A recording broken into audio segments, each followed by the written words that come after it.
the late 1990s, the United States was at a post-Cold War apex as an aviation juggernaut.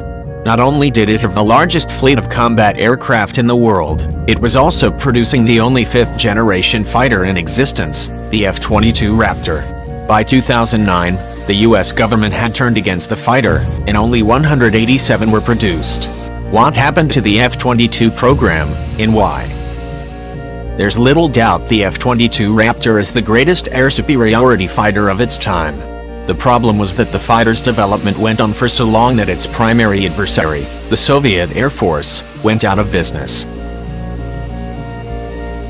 The F-22 also collided with current events, as the economic demands of wars in Iraq and Afghanistan and the lack of a peer adversary made a $300 million fighter plane, in the view of government officials at the time, an unsustainable cost.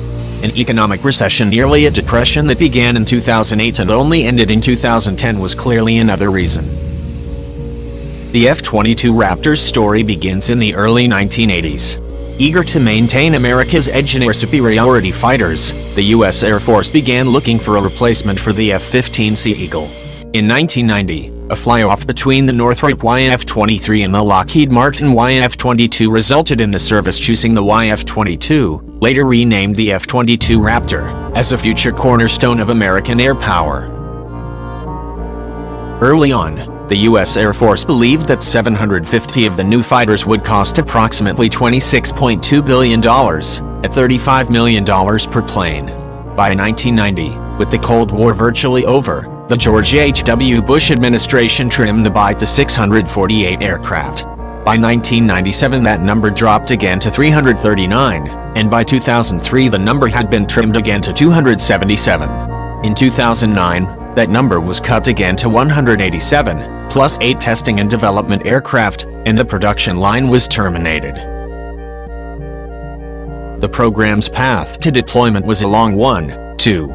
The Advanced Tactical Fighter Project, which begot the F-22 Raptor, began in 1981. The Raptor's first flight was in 1990, and the aircraft achieved initial operating capability in 2005. By comparison, the F-15 Eagle went from design selection to first flight in 7 years, from 1965 to 1972, and achieved initial operating capability in 1976.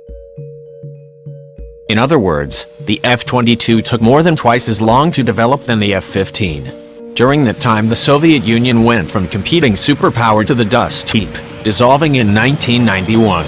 The mighty Soviet Air Force was broken up among the surviving republics, and fighter development in the newly formed countries was restricted to upgrading existing designs, such as the MiG-29 and Su-30.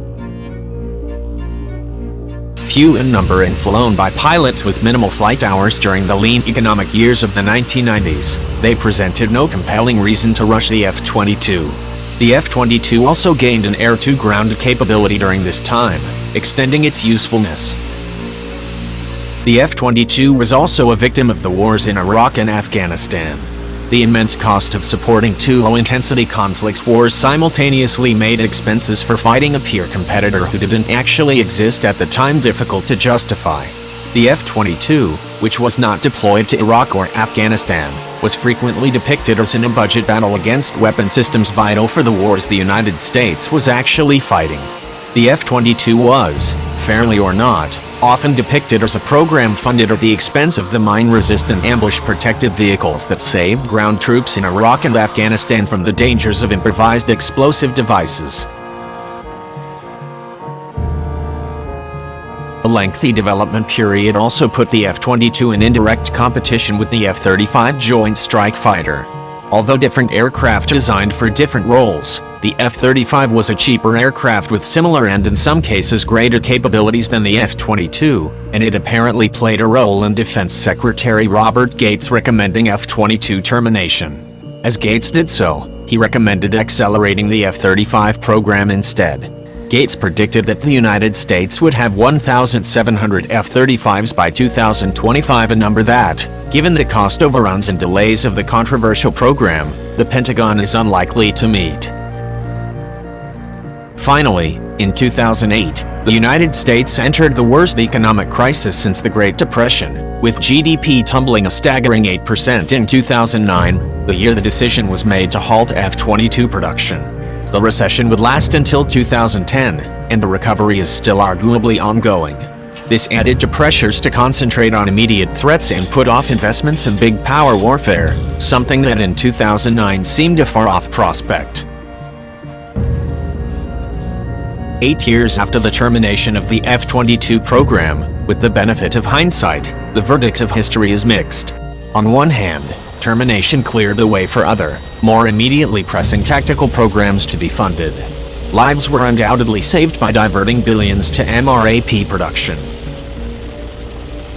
On the other hand, the world has changed once again in the intervening years, and the Chinese and Russian air forces are both in the midst of their own extensive modernization efforts, just as both countries grow more aggressive on the world stage.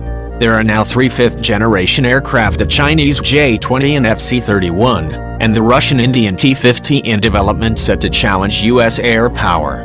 None of these aircraft existed in 2009, when Secretary Gates canceled the F-22. Critics of termination charge that the Department of Defense made a tactical choice at the expense of a weapon that could deter adversaries from starting big power wars, making much more devastating wars more likely. The F-22 Raptor was done in by a number of factors, but perhaps the underlying reason was the program dragged on for so long it was exposed to greater risk of being undercut by current events. The littoral combat ship, which 10 years after development began is still equipped with just one 57mm cannon, is headed in the same direction. The F-22 wasn't the first wonder weapon to face an early end, and it won't be the last.